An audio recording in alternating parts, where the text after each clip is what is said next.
What is crackalacking, everybody? It is your boy DJ Empact.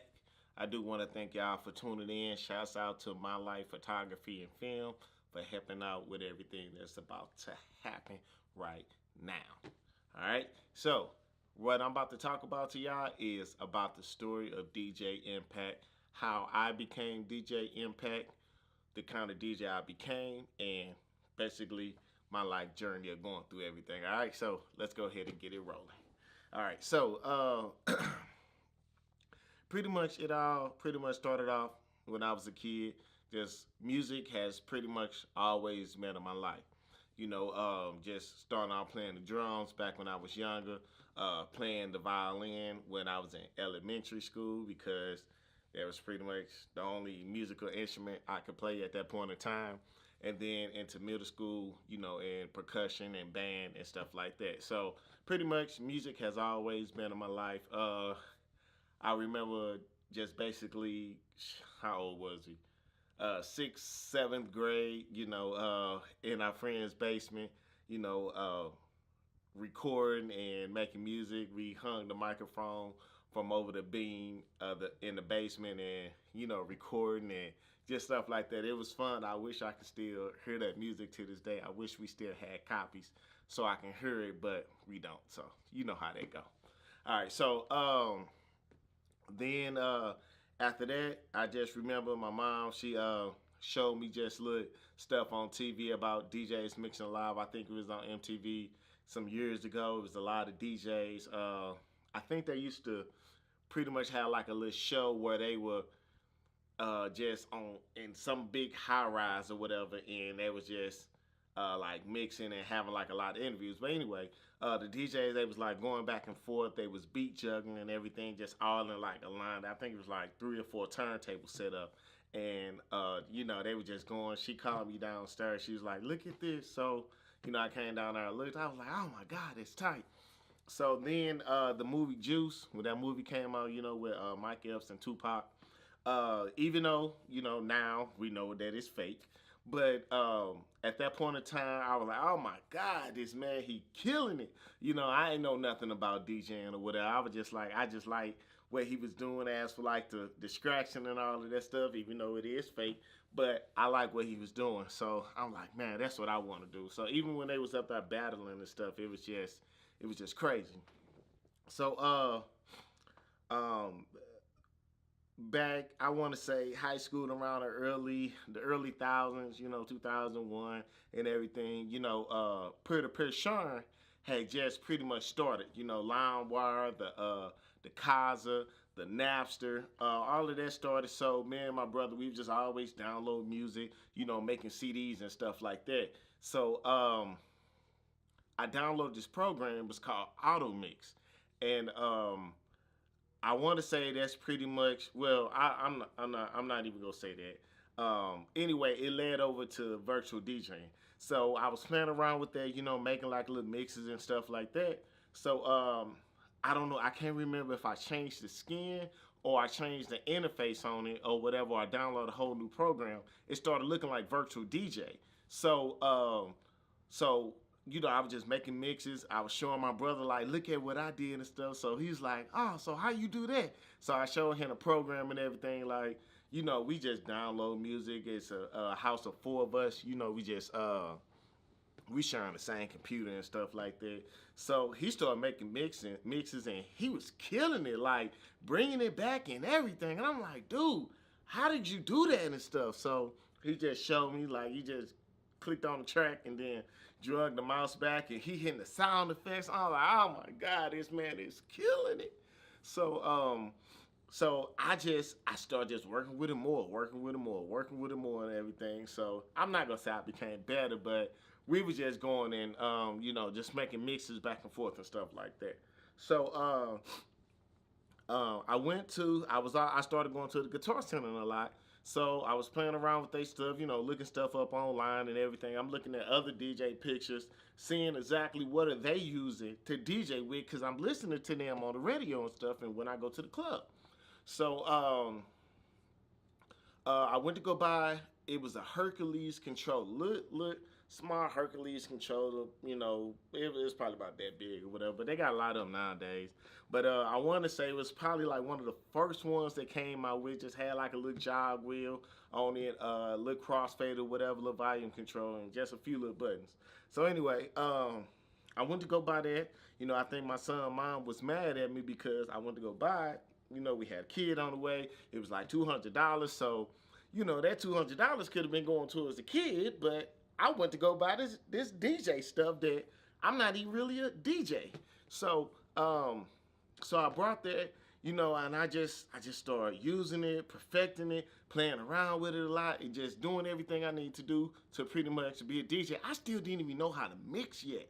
I didn't even know how to mix, but I was just making mixes and stuff, you know. So I think it was that Pharrell, Snoop Dogg, and yeah, I think just Pharrell and Snoop Dogg. You know, it was Drop It Like It's Hot song. So that one part, I think it was Pharrell that said it. He was like, now think about it. Take a second, ding. So I found out how to use the loop on there. So I kept repeating that back, like, think about it. And then my my son's mom's sister was in the car while I was playing the mix, and I think I probably looped it back like 30 times. She was like, I'm tired of listening to it. So no, she was like, I'm tired of thinking about it. So, you know, but anyway, so I just started perfecting that. So it was a time my brother, this is when MySpace was popping. He went on DJ Sir Thorough MySpace page, and he was like, he was looking for DJs and stuff. So I was like, oh, okay, all right, Sir Thorough, like, you know, I'm hearing him on the radio and stuff like that. So yeah, cool, of course. And you know, before that even happened, Dirty DJs, like, they were just all over the radio and all in the clubs and stuff like that. So, you know, I was just like, oh my God, I gotta be with these people. I even called a couple of schools because I'm thinking I'm good enough to do homecomings and stuff like that. They was like, we only mess with the dirty DJs. I was like, dang, all right, it's cool though. So I went to go join his DJ service, and that's what kind of put me over the edge. And then actually even before then, I was sneaking out to the club. Yeah, I was sneaking out to the club, meaning that my son's mom didn't know that I was going to the club and everything. But that's when I really found out and discovered that I want to be a DJ. You know, what was 18, 19, maybe 20 years old, you know, typical relationship issues. And I really thank my mom because she's the one that told me, like, boy, look, you still young. Go on out here, you know, go to the club, all of that little stuff, you know, go out here and have you some fun. Not saying that she was, you know, pressuring me to go to the club, just pretty much doing little things that probably a young man probably should do, or whatever the case may be, however you want to think about it. You know, but anything to get my mind off of that situation because yeah, I was in the house tripping and stuff like that. So I was going to a club called Club Onyx over in East St. Louis, and that's, you know, you used to always hear them on the radio and stuff like that going live. So I'm like that, and I didn't even know where it was at because I definitely wasn't used to going to East St. Louis. So I drove down. I think it was either called the Broadway or the Spotlight, the club that was in Baton. You know, if you're from St. Louis, you know about it. And I pulled up on that parking lot. And I'm like, all right, so where everybody going? Like, I had on a t-shirt, some flip-flops, and some basketball shorts. I think I was just trying to go out and get me something to eat. So I was like, forget, I'm finna go ahead and drive on down here and see what it's like. Because I'm always hearing people talk about it. So chick was like, everybody going to the Onyx. So I was like, all right, well, where that's at? She was like, just follow the cars. So I followed the cars and went on over there, and it was a wrap. You know, I was going there, I was listening to the DJ, like, I mean, I was still kicking it and partying, but I was always looking up at the DJ, looking up, like, you know, dang, I wonder how they doing that or whatever. So once I got with Seth Earl and DJ Service, that's what just took me over the edge. That's what, like, he put the I didn't even say the icing on the cake because I wasn't even there. I wasn't even there yet. But they helped me get the cake really going and stuff like that. You know what I'm saying? So, you know, I just DJ Master D, DJ Sir Thorough, and DJ JC, they are the ones who just like that created me. You know what I'm saying? So yeah, always much love, respect, whatever they need, I'm there. But because they're the ones who pretty much made me become who I am. So so the name Impact came up. Uh, I was riding in a car with my son, mom, and we was listening to my mixes and stuff, and we was on a street called Trampy. Some of y'all probably, some may know who it is, but anyway, it's in the Spanish Lake Larimore area in St. Louis, and I was just like, I'm gonna be DJ Impact. So I think if I remember correctly, she was like, "Well, how you gonna spell it?" I'm like, Empact. I'm gonna spell it like that. And then I was like, Mr. Bringing the Music of Impact. So that's how that name came about. So when I got with the Allstar DJ Service, Thurl was like, it's already a core DJ named DJ Empact, but he wasn't spelling it like I was spelling it. So I'm like, damn, he's like, man, if you're really trying to get out here, you gotta have to change your name and stuff like that. I'm like, so I went on for like a couple of years. No, probably like another year. I ain't want to change my name. I'm like, man, that's the name that I came up with. I thought of that name, and I don't really care who has that name. You know what I'm saying? So I was just rolling with it. So then I did change my name to DJ D Lonnie. So I changed that or whatever, and well, he actually kind of came up with the concept of the name. So I was like, cause I was thinking, I'm like, I don't even I don't even know no other DJ name that I would want to even call myself. Like I don't even know. I'm thinking of just weird names, DJ Master, Incredible, or anything. And I heard some other DJ names. I'm like, dude, these names is off the chain. But why can't I think of a good name like Impact? You know what I'm saying? So I rolled with DJ Delani, for probably about a good 4 or 5 years. Pretty much the name got known out here, whatever. And I just couldn't roll with it. I couldn't roll with that name. I'm like, I just wasn't feeling it. It just felt like it wasn't me. So I changed the name. So I changed it back to DJ Impact.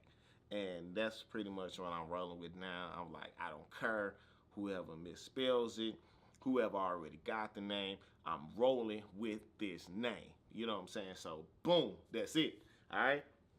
So just in the midst of the whole DJing thing, I was not a drinker. I definitely wasn't a drinker. They recommended that I do not start drinking. They definitely recommended that. So when we was always going out, or even when I was just going out, I was always drinking witches brews. So I'm telling the bartender, the waitress, get them they beers that they drinks or whatever, bring me a witch's brew. They looking like, I was like, man, look, I ain't no drinker. So uh I think, and see, I was just always around the DJs. I was always mimicking them. I was just, and now that I even know what I know just about life and success, you pretty much you got to be around those people that are, successful, or that you want to be like. However you may want to look at it, you need to be around on people. So I just always wanted to be around with it. And I mean, and it was a great thing too, because it was building a foundation for me. It was building a relationship with them also. So, our thing was always going to Hooters. We were always going to Hooters, especially me and Master D. We was like, I think it was a Wednesday or a Thursday or something like that. We would always go to Hooters because they had the all-you-can-eat wings. We was going out so much, the waitresses, they even knew my son because he was always coming. So every single week for at least about a good year, for the most part, we was going to Hooters. So so I was always just hanging around them, seeing how they doing things, seeing how they move. Just remember even Sir Thurl, this when he was DJing, I think it was at Society downtown. Um, this man, he was taking his clothes to the cleaners. I'm like, I mean, these ain't no suits or nothing. These some regular clothes. So guess what I started doing? I started taking my clothes to the cleaners. So so just it was just so much just seeing what they were doing before they go DJ. And one of the things that kind of stuck with me is kind of weird, but I ain't even gonna say who did this, but they pretty much they would just like relax all day long, you know, whether they sitting there watching the TV before they go to the spot, they would eat something and then they would use the bathroom. They was like, you know, I really don't eat at the club because you don't want the food and stuff messing with your stomach and you up there, you gotta, you know what I'm saying, use the bathroom while you DJing. So, and I even made that mistake before. I ate something real hot and spicy before I went to the club. And within 30 minutes, luckily wasn't nobody there yet, I had to go to the bathroom and stuff. So, and I mean, even when it came to the alcohol, like I started pretty much drinking what they were drinking. So the Bud Light Limes, that's pretty much the only beer for real. And then it was just different varieties of certain drinks that they'll be drinking. I would try, you know, trying a couple of shots. Like, you know, I could never give it the smoking thing. The smoking thing wasn't for me. I ain't saying that they smoked or whatever, but, you know, sometimes you up there DJing, especially if you DJing at certain spots. You know, your peoples make sure they may buy you a drink, buy you a bottle, or, you know, they may be smoking, so, you know, you may smoke with them or whatever. I don't see it happen. Not saying that it happened with these guys. But, so I just pretty much I started being around them, and they was always like, man, you know, just the women is gonna come with the DJing also. I'm like, man, I already get girls, like, they ain't nothing. They was like, all right. Just watch. So they was right. The women came along with it, and it was a good time. It was a great time. You know, I lived it. I enjoyed it. You know, I loved it and everything. And I mean, I still love everything about DJing. So so I mean, it was just times I'm like, I'm literally not moving out of the DJ booth. I'm standing right behind them like I'm a shadow. You know, literally right behind there. I'm not going to use the bathroom, none of that. So they like, man, get from over here, man. Go mess with some chicks. I'm like, nope. I'm trying to learn this. I'm trying to figure out why y'all playing this song that y'all playing right now. Why is y'all playing it? The crowd reaction to it. You know, I'm just seeing, because I knew the music, but I didn't know like the format, how to set things up, how to do XYZ, why y'all playing certain songs and stuff. So I'm listening, I'm learning, and I'm paying attention. You know, and I mean just every single reaction from, you know, how they messing with the bartenders and waitresses, the interaction with them and all of that. So in the midst of doing that, you know, I was always the secondary DJ. So meaning that pretty much I was there to make sure that nothing goes wrong with the equipment. Just I'm basically a backup, you know, and also the host. So I'm like, man, I ain't joined this service to be a host. You know, I'm trying to DJ. You know what I'm saying? So I ain't gonna say his name, but he made me want to quit DJing because I'm talking about 6 months to a year. I'm pretty much just on the microphone. I may get on like the first 30 minutes of the night, maybe a few minutes in the hype of the night, and maybe like the last 20, 30 minutes of the night. You know what I'm saying? So this whole time I'm on a microphone, I'm hosting. I mean, don't get me wrong, it was cool because I got more attention and stuff from the ladies, as you know, while I'm on the microphone and stuff like that.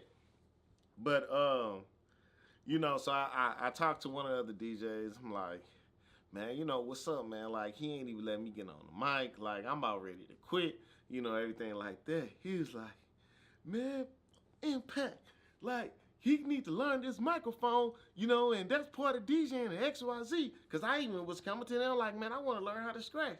It's like, don't worry about scratching. Ain't nobody scratching nowadays. Like, shoot, it's what 2009, 2010s. Ain't nobody scratching. Everybody just do like a little jiggy jiggy, and that's it.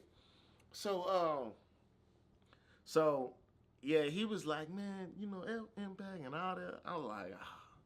So and I can honestly admit, I'm very grateful that he was like that because hosting is, I believe, part of a DJ. Even if you got a hired host there, still, I think every DJ should be comfortable on the microphone and be able to rock the crowd with rock the crowd by yourself, DJing and hosting at the same time. I'm not saying that it's an easy task, but I believe that it should be able to be done at the same time. So to this day, I can rock the mic at the same time, DJ at the same time, all of that little stuff. So I definitely applaud him for that. If it wasn't, and really, if it wasn't for this particular DJ, I definitely would not be who I am to this day.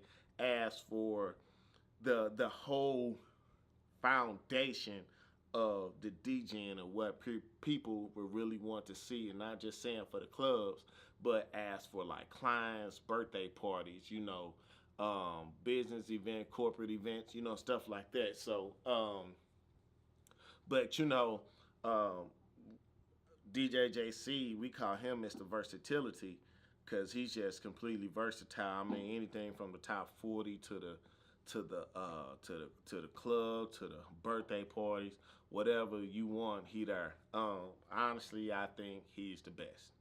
I would say JC is the best because he is very versatile, and that's how I learned to become is very versatile. Knowing, and I prefer to do the top 40 and stuff anyway because that music, that energy is just a lot better. Don't get me wrong, I love the club, I love the hood clubs, whatever. But yeah, but so as I'm just working with them, steady working with them, still to this very day, still working with them and still learning a lot about DJing and that's who really DJ Impact is. So it's been a hell of a journey,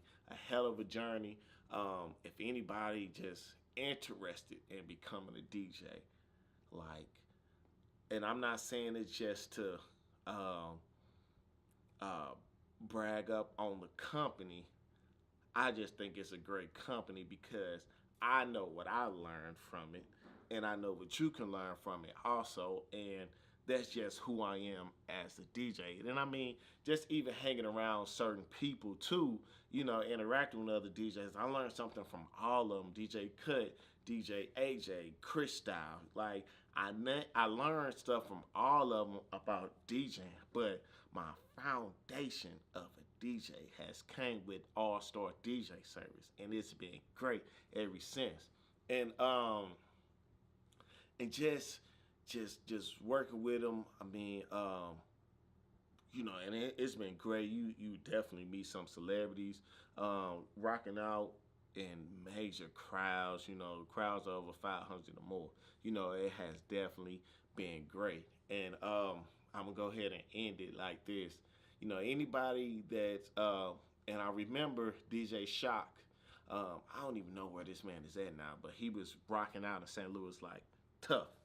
And I went to college with him, and he told me, he was like, I mean, it's good, but it's gonna come with a lot of sacrifice. One of the main things he said was, you're not gonna be spending as much time with your family. On Thanksgiving, Christmas, certain major holidays, certain family time spending holidays, you pretty much not gonna be there because 9 times out of 10 you gonna be working. So and that just stuck with me. And really, I want to say he probably was the first DJ that I had a chance to get like a personal interaction with, asking him questions, even about asking him about the BPM adjustment. He was like, I never go no lower than 2 down, and I never go no higher than 2 up. But he was just telling me just little stuff about that. But um, but it's a great thing, great experience. You know, if you part of music, I'm not gonna say anybody can be a DJ because it is some kind of art to it. But I still applaud those guys that came up in the record carrying days. I don't try to put up the laptop and DJ on some records, and it is not easy at all. You know, and these guys, they were rocking out the clubs. I mean, just exactly how we rock in the club nowadays, they were doing the same exact thing on records. On records, and I mean, I think they was doing a better job on records than what we doing now because we just keep pressing a button and just, you know what I'm saying? So, man, but if anybody just got an interest in DJing, just, learn from some guys that you trust, that you feel that you know they know what they talking about, and just, man, have fun with it, enjoy it. It's a lot of fun out here. It comes with a lot of sacrifice, a lot of money spending. So, just do it, have fun with it, love it, be great at it, keep doing it, learn it, and be great at it again. But I would say the most important thing about it all is your musical knowledge. All right, you gotta know this music, and I'm not talking about what was the number one song in 1989. I'm talking about anything from knowing how long the intro is the hook a 4 bar hook or 8 bar hook, or 18 bar hook, or 18 8 count or a 16 count hook, depending on however you do it or whatever. Um, Knowing when a hook about to come in, knowing the kind of reaction that the crowd get, uh, when you playing certain songs and stuff, all of that is just pretty much musical knowledge. You don't have to know the BPM on every single song or whatever. That's crazy, and I mean, it's crazy that I kind of know it, but that's just from doing it for so many years. But you know, um, it's a great thing. It's a great thing. So, I do want to thank y'all for tuning in, for listening to me, listening to my story on how I became DJ Impact. Once again, thank you for MyLife Photography and Film for coming in and just doing what they do.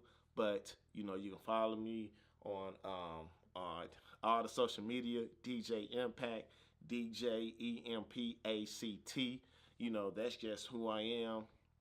Oh man, I'm just excited about telling this story. So I will see y'all next time. See y'all later.